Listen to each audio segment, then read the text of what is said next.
notwithstanding the lifting of the restriction, or the partial PCR test must be done, and a day 2 PCR test on arrival in the United Kingdom must also be done. While many Nigerians welcome the development, the question still remains if the travel restriction placed on Nigeria by the UK was actually necessary.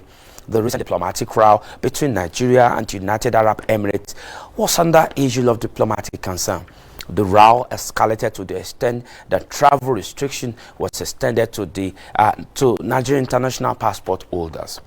This order was linked to the reduction of Emirate flights into Nnamdi Azikiwe International Airport, Murtala Mohammed Airport, from 21 to 1, which was a retaliatory step taken by Nigeria against the Arab-rich nation for denying the Nigerian flag carrier airline Air Peace from flying to Sharjah near Dubai 3 times a week. Nigeria had also threatened to cancel flights from Ethiopia and Turkey for complying with the directive from the UAE restricting Nigerian travelers. The UAE had yielded to diplomatic pressure and restored the flight schedule for Air Peace at Sharjah airports. But the question is, why does the rest of the world appear to take Nigeria, and indeed Nigeria, for granted in most cases? Why do they give Nigeria a second-class rooted treatment? Even some African countries, South Africa, Ghana, others, have shown very little respect for Nigeria and indeed Nigerians in their diplomatic relations with the country. How did the most populous African nation, with its people having a huge spending power, get to this level? How can Nigeria begin to assert its authority among the Comity of Nations? Our focus today is on Nigeria's foreign relations with other countries. Why is the most populous black nation an easy target for the West and other nations? My guests that will be joining me to do some justice to these discussions are based in the United Kingdom. 2 of them are in London. Femi Okutubo. Femi is a publisher of the award-winning UK Trumpet newspaper. He's joining us from London today. Also on the program today is Dr. Philip Idel. Doctor is a UK-based medical practitioner who sits on board of a number of charitable organizations in the UK. He is also the chair of the All Progressive Congress UK chapter. Gentlemen, thank you for taking the time to join us on the program today. We'll come back after the short break to take a look at the discussion. Don't go away. Why does it appear to be that Nigerians are treated with second-class rated level outside this country? We'll take a look at the discussion from these Nigerians in diaspora when we come back from the short break. Don't go away. The world has become more connected than ever before.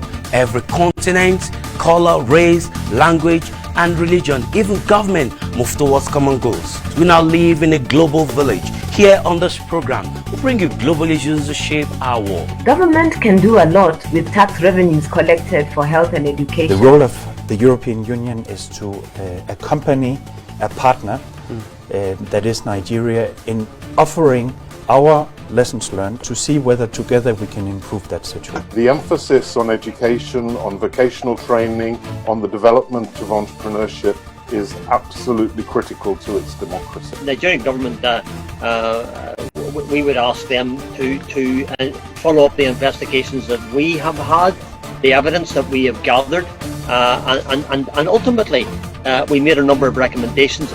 As we travel the world, we explore these issues of international and diplomatic relevance. Indeed, the global agenda that determine our national and common interests. With me, Alabi, live on the IT.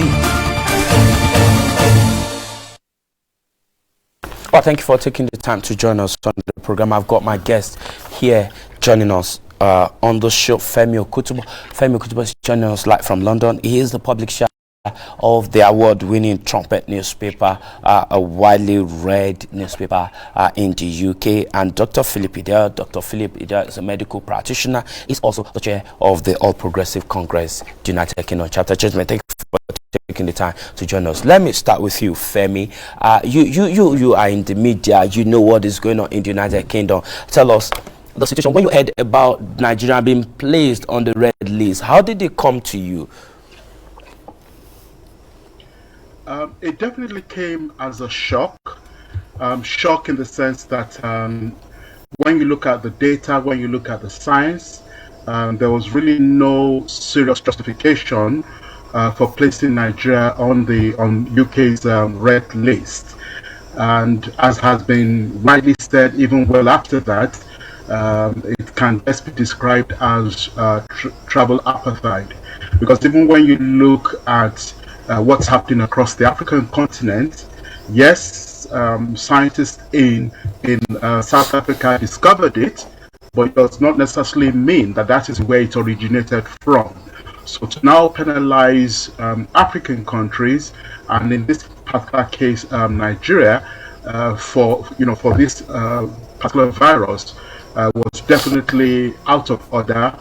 But that is not to say that there are not one or two areas where we as a country also need to sort of look inwards, because again there are a few other things which may not necessarily be in the public domain, especially in terms of the security around the kind of documents that are coming in from Nigeria into the UK, which they may not necessarily tell the whole world, but I know that some of our leaders are probably aware of this, and I also know for a fact that the Presidential Task Force on COVID-19 has acknowledged that there is a big problem around the fake documents, so fake PCR tests, fake vaccine cards, and so on and so forth. So that's it's easy for us as a sovereign nation to kick against UK for what it's done, and I support that.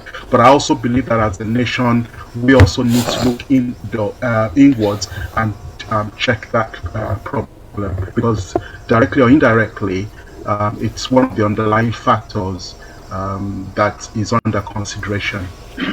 Dr. Adele, flowing from what Femi said, we understand the implication of some of the discoveries that were made leading to some of this, the decision made by the United Kingdom to put Nigeria on the red list, vis-a-vis the inability of the United Kingdom to access some data regarding COVID-19 and those who have been vaccinated. But notwithstanding, how would you assess generally Nigeria's relationship with the rest of the world in terms of the way Nigeria is treated when it comes to diplomatic and international matters, starting from COVID-19 and the travel restriction?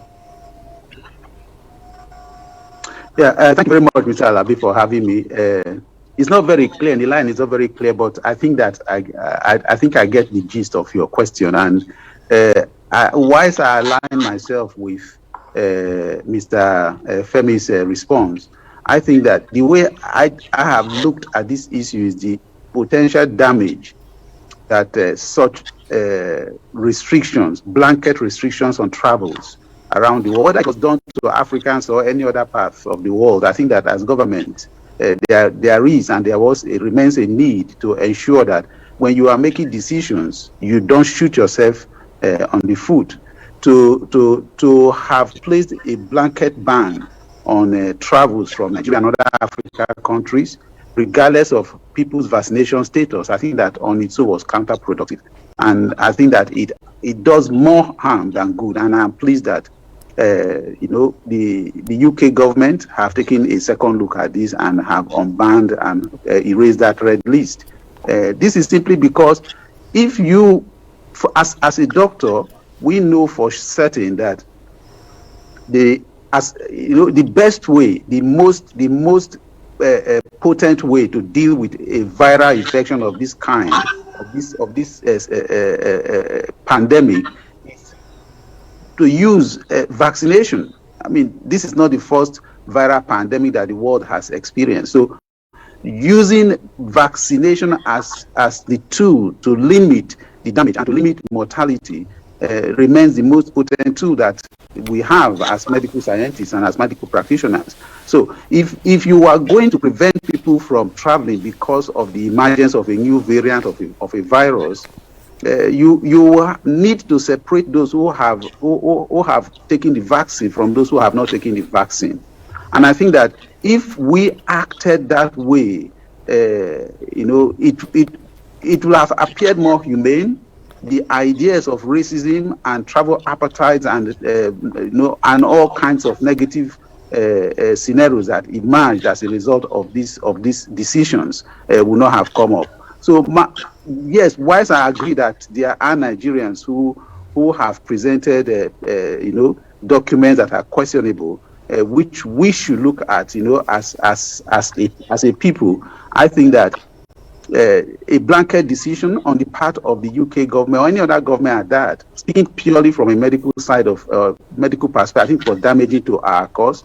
I believe that, and I campaign very strongly that the way to go to halt the continued spread of SARS-CoV-2, that is COVID-19, is to encourage people to get vaccinated. And there is absolutely nothing wrong with getting vaccinated. That is a scientific position, and I think it makes a lot of sense to say so.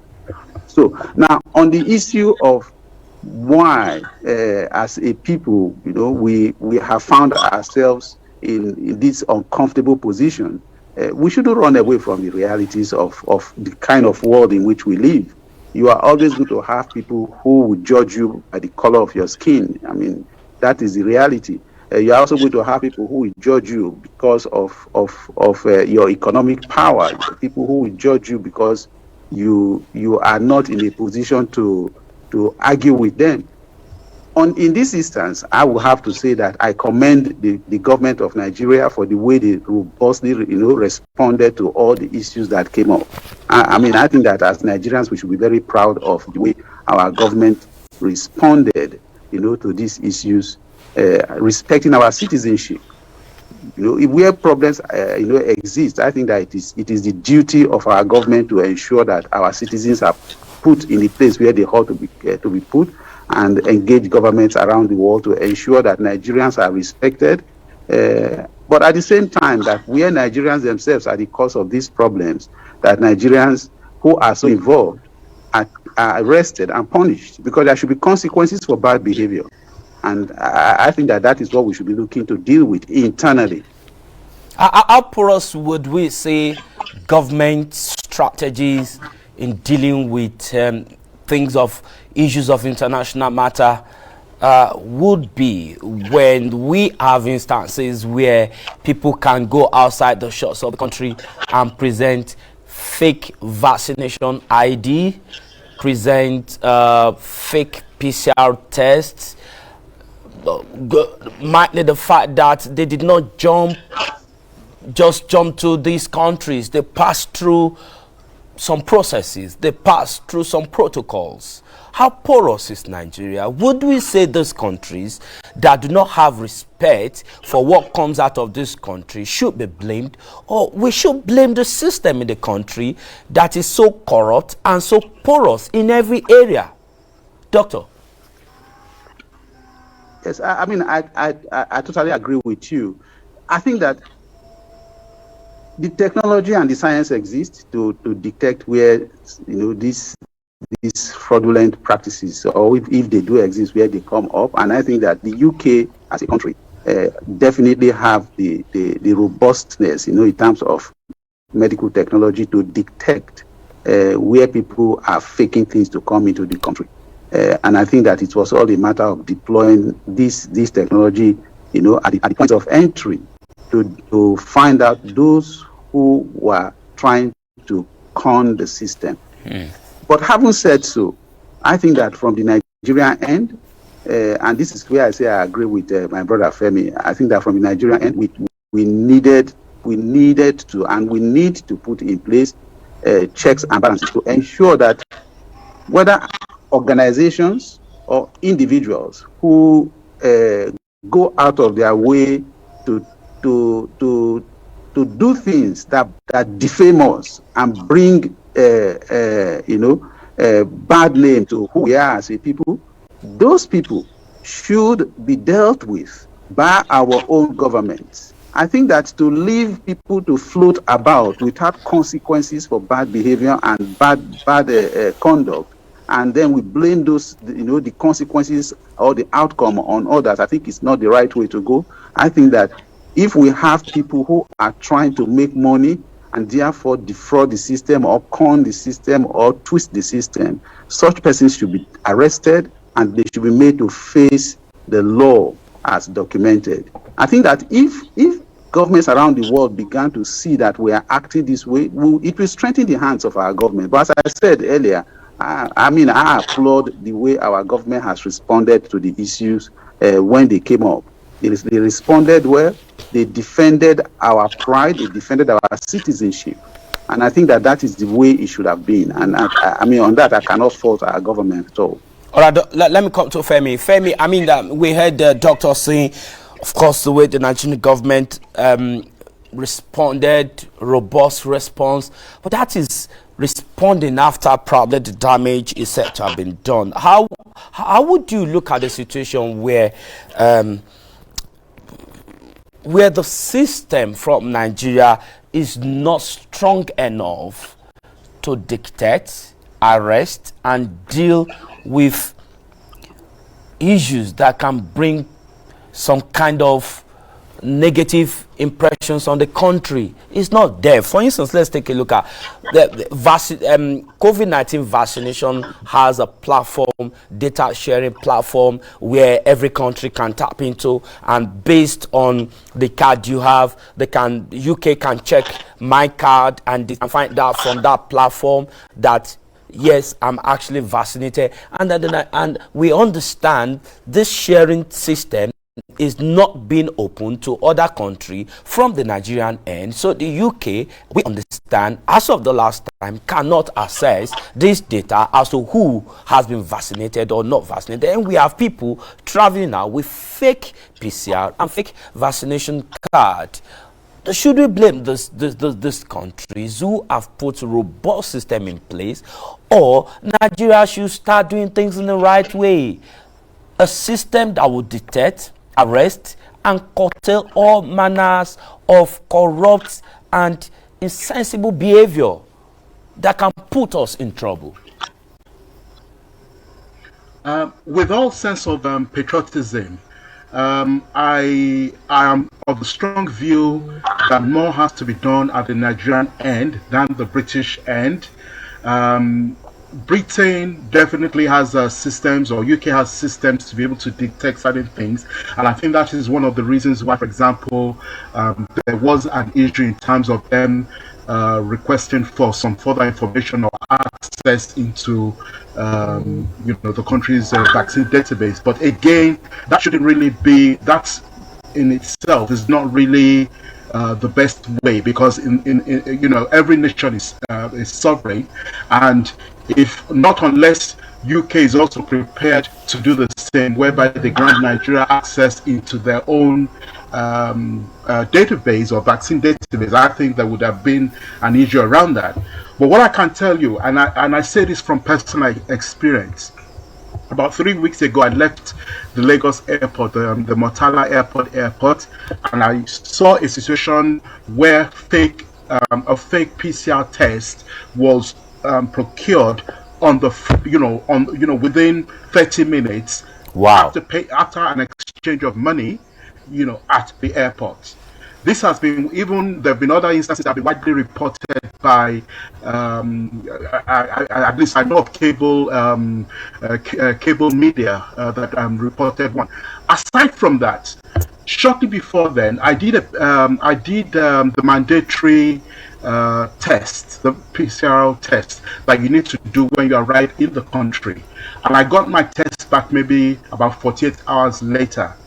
Now, about 1 week after I've received my the result of my own test, I now got an email with test results, different name, same date of birth, results the same. And I didn't really pay much attention to it, because I just felt, it looks like somebody has slipped administratively.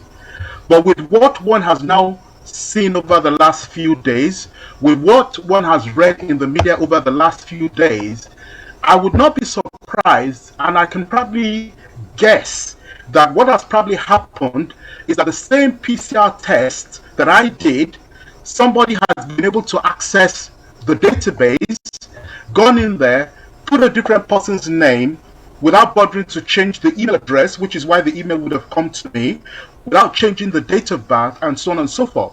So there's definitely a problem that needs to be addressed at the Nigerian end, and it's extremely embarrassing, it's shameful, and it puts public health at risk, not just within Nigeria, but even around the world. And I think it's something that government must definitely pay some serious attention to. I know that there have been some arrests in the past, but they really need to check the airport staff, especially those, among the airline handling companies. Do a lot of surveillance even around the internet cafe, the airports, and so on and so forth. They would find the culprits. So let's get this narration very right. This experience is just given to us. It has got to do with Nigeria. So you had your PCR test done, and then few days after, you had another email with a different name on the same PCR test. That's on the Nigerian side or on the UK side? Absolutely. Is that on the Nigeria side or on the UK side? I got my results about 2 days after I'd done mine, and then a week after, I received an email with the same PCR test, but a different name. But at that time, I didn't really pay much attention to it because I just felt that, okay, maybe somebody had mistakenly put in, maybe, I don't know, I don't even know how I could really describe it. But now, I can safely guess that somebody had gone in there, changed my own PCR, put somebody else's name on the same PCR test. And that person has been able to use that, for travel purposes. Femi, what I want to get is this a PCR test done in Nigeria or in the UK? In Nigeria. No, a PCR test in Nigeria. In Nigeria. So I did a test in a laboratory in Ikeja, in GRA Ikeja. I then, I don't know how it works. I assume after they finish at the lab, they have to put something on the Lagos State Biobank and possibly NCDC, I don't know. But I got something afterwards, while I was still in Nigeria, basically with a different name. Same date of birth, same sex. Even the name does not look like a male name, but I'm not going to assume. So certainly there is. So certainly there is racketeering. The results were the same. This was at the Nigerian end. So certainly there is racketeering. Now the government cannot tell us. They are not aware that these laboratories they are doing stuff that do not encourage. They are working against the protocols of COVID-19. So I didn't catch that. I don't think that was from me. What I said was that certainly there was a form of racketeering in the system. People carrying out dubious activities with PCR tests of people, certainly on the Nigerian end. And the government will not say they are not aware. No, these tests were done in Nigeria. Yes. The results, so this is the Nigerian test.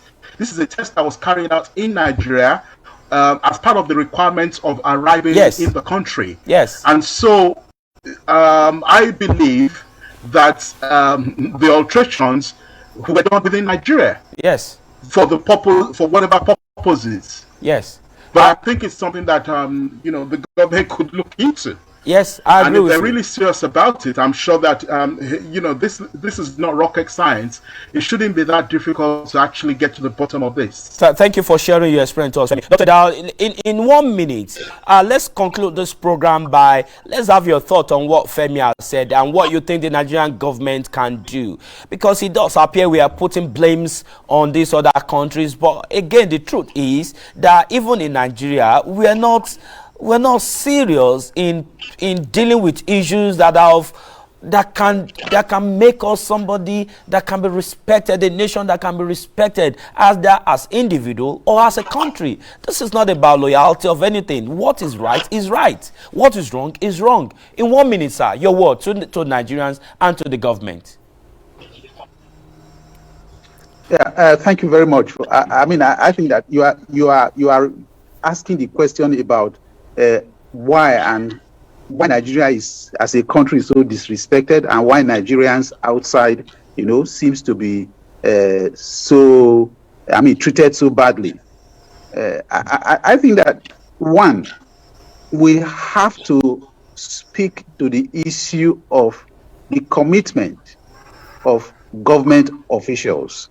when it relates to how and what they are willing to do, the extent that they are willing to go to protect the value of the Nigerian citizenship. Every country that you will see that has been, that you call respectable, places a very high premium on her citizenship. If and when Nigeria as a country begins to treat her citizens with value, with respect, with dignity, it would be the case that, one, all the issues we have been talking about, we no longer accept for people to misbehave on the shores of our country and get away with it, in and out of government. Two, it will also be the case that government officials will begin to carry out their duties, especially as it relates to our relationship with other countries. These things are not new. I mean, I recall years ago when I was chairman of a charitable organization, Arise Nigeria, and we took it upon ourselves to campaign for and, call for, lobby to get some Nigerians who are in jail in Indonesia out of jail. I recall what our then director of human rights went through in the hands of Nigeria consular officers in Indonesia who were supposed to be protecting these citizens. Just because we were campaigning to get these Nigerians relief, our director of human rights at that time was being harassed in London. She was receiving phone calls, all kinds of text messages, intimidating her. I had to formally do a letter at that time complaining to our high commissioner, who, to his credit, rose up and took decisions about that, and he phoned the ambassador in Indonesia to act on that. That is, Dr. Tafida. Dr. Da, I'm afraid this is how far I can go. Dr. Da, I'm afraid my time is really up. I would have loved to take this your story, but we cannot go any further because of our time. Dr. Edao, thank you so much. We'll have loved to listen to this story you're telling us that will have added more value. But I've really run out of time. We may probably continue on this side when we come again next week. So far I can go. My sincere appreciation to Femi Okutubo. Femi Okutubo is a publisher of the award-winning Trumpet newspaper, a widely read UK newspaper in the United Kingdom. Thank you for your time. And Dr. Philip Idao is a medical practitioner in the United Kingdom, sits on the board of a number of UK charitable organizations. He's the chair of the APC United Kingdom, and also I understand he also has a presidential ambition. Let me not say anything further about this because he hasn't paid. Anyway, gentlemen, thank you for your time on the program today. Enjoy your weekend. Sincere appreciation to the team that's made this happen. Have a beautiful weekend. Bye.